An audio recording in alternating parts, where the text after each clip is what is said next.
Video में हम लोग पढ़ेंगे क्लास 7 साइंस की बुक का चैप्टर 1 न्यूट्रिशन इन प्लांट्स। तो देखिए इसमें हम लोगों ने क्लास 6 में पढ़ा था कि फूड जो है, खाना असेंशियल है, बहुत ज़्यादा ज़रूरी है हर लिविंग ऑर्गेनिज्म के लिए। लिविंग ऑर्गेनिज्म होते हैं ऐसे, हम इंसान लिविंग ऑर्गेनिज्म है, जानवर हो गए, प्लांट्स हो गए, ये सारे लिविंग ऑर्गेनिजम्स हैं। इनके लिए खाना बहुत ज़्यादा ज़रूरी है। और हमने ये भी सीखा था कि carbohydrates, fats, proteins, vitamins, minerals, ये सारे के सारे फूड्स के कंपोनेंट होते हैं। तो carbohydrates, protein, fat, vitamin and minerals, ये सारे हमारे क्या होते हैं, फूड के कंपोनेंट होते हैं। ये कंपोनेंट जो हमारे खाने के होते हैं, इनको हम बोलते हैं न्यूट्रिएंट्स। और ये न्यूट्रिएंट्स जो हैं, ये हमारी बॉडी के लिए बहुत ज़्यादा ज़रूरी होते हैं। तो न्यूट्रिएंट्स क्या होते हैं, देखिए न्यूट्रिएंट्स होते हैं हमारे फैट्स, ठीक है, विटामिन्स, मिनरल्स, कार्बोहाइड्रेट्स, ये सारे के सारे होते हैं न्यूट्रिएंट्स। और ये हमारी बॉडी के लिए बहुत ही ज़्यादा ज़रूरी होते हैं। और सारे के सारे जो लिविंग ऑर्गेनिज्म होते हैं, उनको खाने की ज़रूरत होती है। जितने भी लिविंग ऑर्गेनिज्म हैं, जो भी जानवर जिंदा हैं, प्लांट जिंदा हैं, वो खाने से ही तो जिंदा हैं। प्लांट्स जो हैं can synthesize food for themselves but animals including humans cannot। इसका क्या मतलब है, जो जितने भी लिविंग ऑर्गेनिजम्स हैं, उनमें से प्लांट्स हैं वो अपना खाना खुद ब खुद बना सकते हैं। मतलब जो पेड़ होते हैं वो अपना खाना खुद बनाते हैं, मगर ना ही इंसान और ना ही जानवर अपना खाना खुद बनाते हैं। आप सोच रहे होंगे भाई हम तो अपना खाना खुद बनाते हैं। हम खाना बनाते नहीं हैं, हम खाना पकाते हैं। हम जो खाना बना रहे हैं वो हम या तो पेड़ों से ले रहे हैं या फिर एनिमल से ले रहे हैं। अब दूध पीते हैं, दूध को गर्म करते हैं, दूध कहाँ से आता है, एनिमल से आता है। एप्पल खाते हैं, एप्पल कहाँ से आता है, प्लांट से आता है। तो आप जो हैं अपना खाना सिर्फ और सिर्फ पका रहे हैं, सिर्फ कुक कर रहे हैं। खाना कहाँ से ले रहे हैं आप, प्लांट से या फिर एनिमल से ही ले रहे हैं। Thus humans and animals are directly और इनडायरेक्टली डिपेंडेंट ऑन प्लांट्स। तो ह्यूमंस हो चाहे एनिमल्स हो, वो डायरेक्टली या फिर या तो सीधे तरह से या फिर घुमा फिरा के कहीं ना कहीं हम लोग प्लांट्स पर ही तो डिपेंड करते हैं अपने खाने के लिए।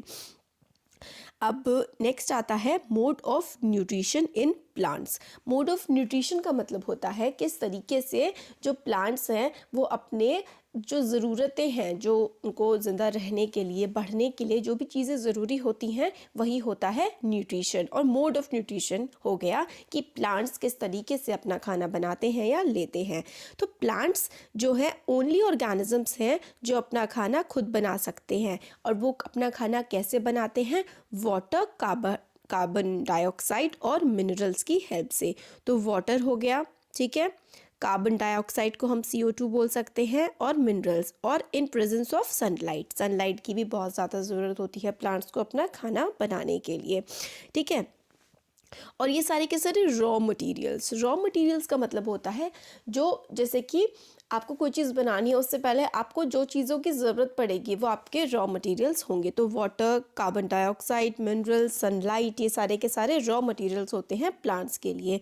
Nutrients enable living organism to build their bodies, to grow, to repair damaged parts of the bodies and provide energy to carry out life process। तो न्यूट्रिशन, ये जो न्यूट्रिशन होता है जो हम लोग को खाने से मिलता है, इससे क्या होता है, हमारी बॉडी ग्रो करती है। अगर हमें चोट लग जाए, हमारे सेल्स डैमेज हो जाए, तो उसको रिपेयर करने के लिए और हमारी बॉडी को एनर्जी प्रोवाइड करने का काम जो है ये न्यूट्रिएंट्स करते हैं। तो क्या न्यूट्रिशन हो गया, nutrition is the mode of taking food by organism. Nutrition क्या होता है, जिस तरीके से कोई ऑर्गेनिज्म खाना खाता है and its utilization by the body. तो न्यूट्रिशन क्या हो गया, mode of taking food by organism. Nutrition हो गया mode of taking food by organisms and its utilization by the body. मतलब खाना बॉडी में गया और बॉडी ने यूटिलाइज कर लिया, ये न्यूट्रिशन होता है। Mode of nutrition in which organisms make food themselves from simple substance are called autotrophs।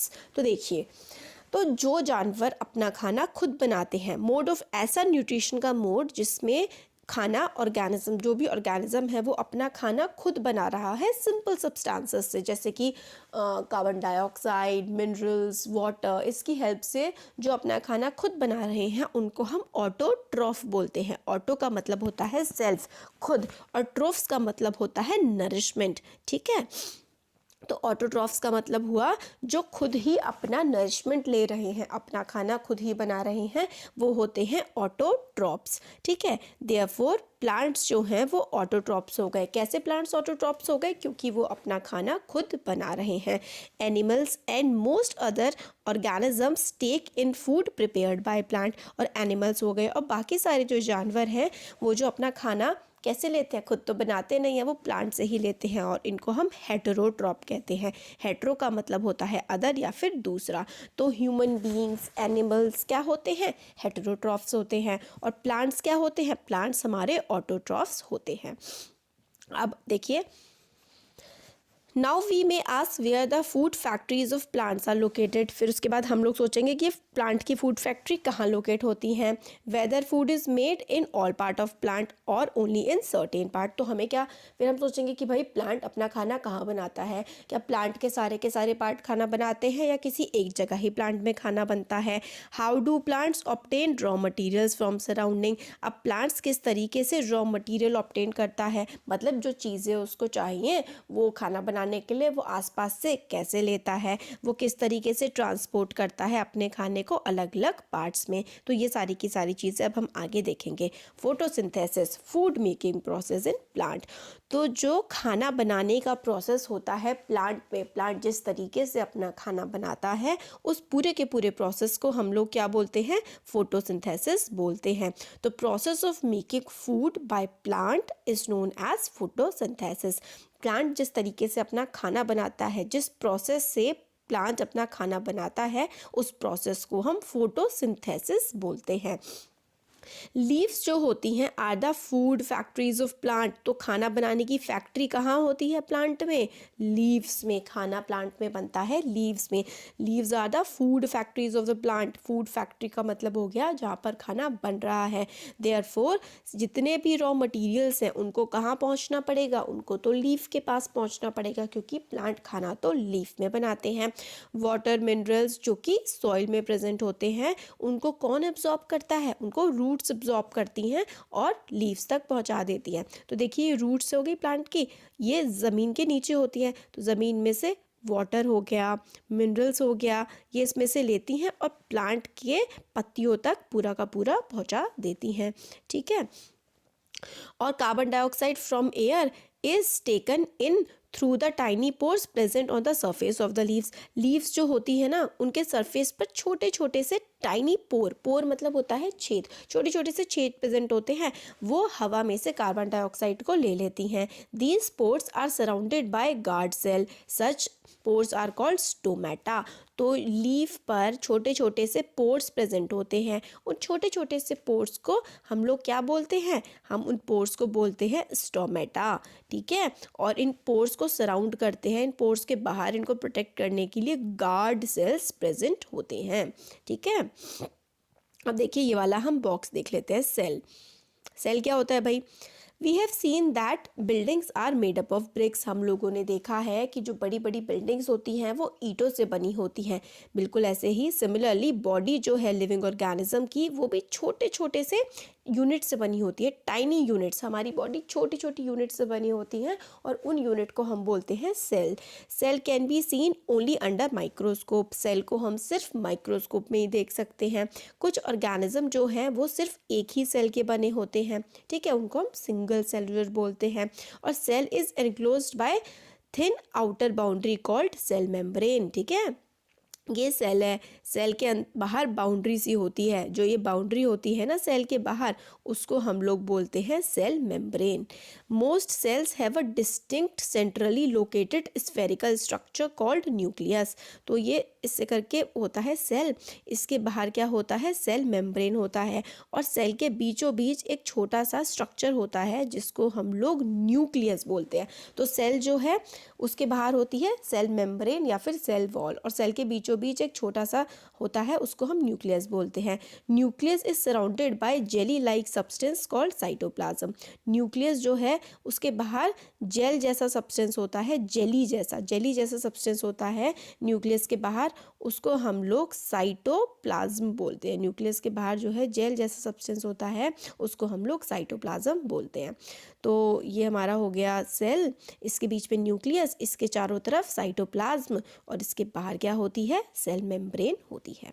ठीक है। और जो हमारा खाना कहाँ बनता है प्लांट का खाना तो लीव्स में बनता है। लीव्स में क्या होता है, लीव्स में छोटे छोटे से पोर होते हैं, उन छोटे छोटे से पोर्स को हम लोग बोलते हैं स्टोमेटा। स्टोमेटा के चारों तरफ गार्ड सेल होता है, और इस स्टोमेटा की हेल्प से ही हम लोग की हवा जो है ट्रांसफ़र हो पाती है लीव्स में। ठीक है। वाटर और मिनरल्स कहाँ से आ गए, रूट्स की हेल्प से, और कार्बन डाइऑक्साइड कहाँ से आ गई, लीव्स में जो स्टोमेटा प्रेजेंट है उससे। वाटर एंड मिनरल्स जो हैं लीव्स को ट्रांसपोर्ट हो जाते हैं बाय द छोटी छोटी पतली पतली वेसल्स जैसी होती है ऐसे करके, which run like pipe throughout the root. Pipe जैसा स्ट्रक्चर होता है और उसकी हेल्प से स्टेम में पहुंच जाता है, स्टेम से ब्रांचेस में और ब्रांचेस से लीव्स में पहुंच जाता है। ठीक है। They form a continuous path और passage for the nutrients to reach the leaf, they are called vessels. तो रूट्स होती हैं हमारी, रूट से हम लोगों का स्टेम में जाता है, स्टेम से हमारी ब्रांचेस होती हैं, फिर हमारी लीफ बनी हुई होती है ना। तो वाटर एंड मिनरल्स वेसल्स, पतली पतली सी वेसल्स की हेल्प से रूट से स्टेम में जाता है, स्टेम से ब्रांचेस में, और ब्रांचेस से लीव्स में पहुंच जाता है। और हम लोग और प्लांट्स में किस तरीके से ट्रांसपोर्ट होता है वो हम 11 चैप्टर में पढ़ेंगे आगे। इससे और ज़्यादा अगर हमें इन्फॉर्मेशन लेनी है तो आगे 11 चैप्टर आएगा, उसमें पढ़ते हैं। ठीक है। फिर आगे इसमें बताते हैं green leaves, the leaves have a green pigment called chlorophyll. आपको ज़्यादातर लीव्स जो हैं वो कौन से कलर की दिखती हैं, वो हमें ग्रीन कलर की दिखती हैं, है ना। तो लीफ जो होती है ना उसमें एक ग्रीन कलर का पिगमेंट होता है जिसको क्लोरोफिल बोलते हैं। ये चीज़ बहुत ही इंपॉर्टेंट है, आगे वाली क्लासेस में बहुत ही काम आने वाली है, इस क्लास में भी आएगी। तो क्लोरोफिल क्या होता है, क्लोरोफिल जो होता है ना वो ग्रीन कलर का पिगमेंट होता है जो कि लीव्स में, पत्तियों में प्रेजेंट होता है। It helps leaf to capture energy of sunlight. ये क्लोरोफिल ही है जो लीव्स में प्रेजेंट होता है और सनलाइट को कैप्चर करने में, सनलाइट को पकड़ने में, यूज़ करने में हेल्प करता है। This,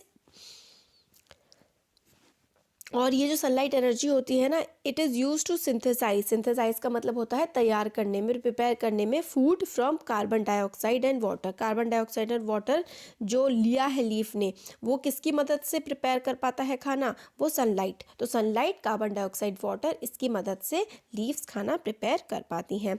since synthesis of food occurs in the presence of sunlight, it is called photosynthesis। Photo का मतलब होता है लाइट, सिंथेसिस का मतलब होता है कंबाइन होकर के बन जाना। तो जो खाना बन रहा है लीफ में वो सनलाइट, कार्बन डाइऑक्साइड और वाटर की हेल्प से बन रहा है। तो सनलाइट का बहुत इंपॉर्टेंट रोल है ताकि वाटर और कार्बन डाइऑक्साइड एक्ट कर पाए, इसलिए खाना बनने के प्रोसेस को हम फोटोसिंथेसिस कहते हैं। So we find that chlorophyll, sunlight, carbon dioxide and water are necessary to carry out process of photosynthesis। तो कार्बन डाइऑक्साइड, सनलाइट, वाटर और क्लोरोफिल का क्या काम होता है, सोचिए ये देखिए यहाँ पे हमने क्या पढ़ा था, ग्रीन कलर के पिगमेंट होते हैं क्लोरोफिल और ये सनलाइट को कैप्चर करते हैं। और क्लोरोफिल नहीं होगी तो सनलाइट कैसे कैप्चर होगी, तो chlorophyll, sunlight, water, minerals photosynthesis के प्रोसेस के लिए बहुत ज़्यादा ज़रूरी होते हैं। ये काफ़ी यूनिक, काफ़ी अलग सा प्रोसेस है जो कि अर्थ पे होता है। सोलर सिस्टम की जो एनर्जी है वो लीव्स कैप्चर करती हैं और अपने प्लांट में फूड के तौर पर स्टोर कर देती हैं। Thus sun is the ultimate source of energy for all living organism. This is very important. तो ultimate source of all the life forms in the earth, मतलब जितनी भी हमारी अर्थ पे ज़िंदगी मौजूद है वो किसकी वजह से है, वो सनलाइट की वजह से है। क्योंकि अगर सनलाइट नहीं होगी तो पेड़ खाना नहीं बना पाएंगे, और अगर पेड़ ही नहीं होंगे तो हम कैसे होंगे, क्योंकि देखिए पेड़ खाना नहीं बनाएंगे तो कोई जानवर उसे कैसे खाएगा, इंसान उसे कैसे खाएंगे। आप सोच रहे होंगे पेड़ नहीं होंगे तो हम जानवर खा लेंगे, मगर जानवर क्या खाते हैं, जानवर तो पेड़ खाते हैं ना। क्योंकि शेर को अगर वो खाना है डियर, हिरन खाना है तो हिरन को तो पहले घास खानी पड़ेगी ना। तो इसलिए सनलाइट जो है वो ultimate source of all the energy है ऑन दिस अर्थ। ठीक है, हम लोग अपनी लाइफ को बिना फोटोसिंथेसिस के इमेजिन कर ही नहीं सकते हैं। ठीक है ना, तो एब्सेंस ऑफ फोटोसिंथेसिस तो कोई भी खाना, बिल्कुल खाना नहीं होगा और सर्वाइवल, हम जिंदा ही नहीं रह पाएंगे। बिसाइड्स ऑक्सीजन, ऑक्सीजन बहुत ज़्यादा ज़रूरी है ना हमारे ज़िंदा रहने के लिए, हमारे सर्वाइवल के लिए, है ना। तो सारी की सारी ऑक्सीजन जो हमें कैसे मिलती है, वो हमें प्लांट से मिलती है। In the absence of photosynthesis life would be impossible on this earth. तो ड्यूरिंग फोटोसिंथेसिस क्या क्या होता है, अब हम ये वाला ब्लू बॉक्स भी देखेंगे। During photosynthesis chlorophyll containing cells of leaves in the presence of sunlight use carbon dioxide and water to synthesize carbohydrate। तो क्या होता है, देखिए लीफ में क्या होता है, क्लोरोफिल प्रेजेंट होता है, क्लोरोफिल से वो सनलाइट को लेता है, तो कार्बन डाइऑक्साइड और वाटर होते हैं। सनलाइट और क्लोरोफिल की प्रेजेंस में कार्बोहाइड्रेट और ऑक्सीजन बनते हैं। तो कार्बन डाइऑक्साइड को हम CO2 लिखते हैं, वाटर हमारा H2O होता है, सनलाइट या फिर क्लोरोफिल की प्रेजेंस में हमें कार्बोहाइड्रेट और ऑक्सीजन मिलता है। कार्बोहाइड्रेट जो होती है वो एनर्जी होती है, मतलब जिसकी हेल्प से, मतलब आप समझ लीजिए खाना जो होता है ना प्लांट का, वो यही कार्बोहाइड्रेट्स होते हैं।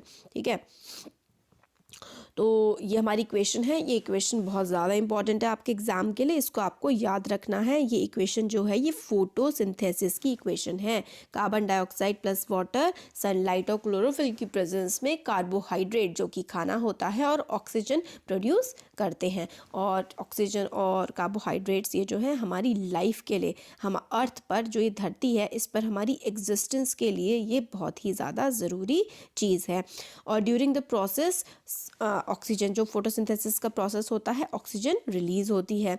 और presence of starch in the leaves indicate the occurrence of photosynthesis. Starch is also a carbohydrate. तो स्टार्च क्या होता है, स्टार्च जो कि प्लांट्स में बनता है फोटोसिंथेसिस के टाइम पर, वो एक कार्बोहाइड्रेट होता है। हम लोगों ने 6th क्लास में पढ़ा था और थोड़ी देर पहले मैंने वीडियो में बताया था, बहुत ही अच्छा न्यूट्रिशन है, न्यूट्रिएंट है एक carbohydrate. Fat, minerals, proteins, vitamins के साथ साथ कार्बोहाइड्रेट भी हमारी बॉडी के लिए बहुत ज़रूरी होता है।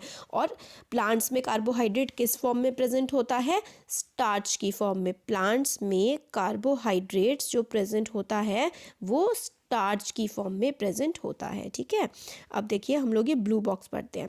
Besides leaves photosynthesis also takes place in other green part of the plant. तो लीफ में तो होता ही है फोटोसिंथेसिस, बाकी और पार्ट्स जो होते हैं प्लांट के उसमें भी होता है।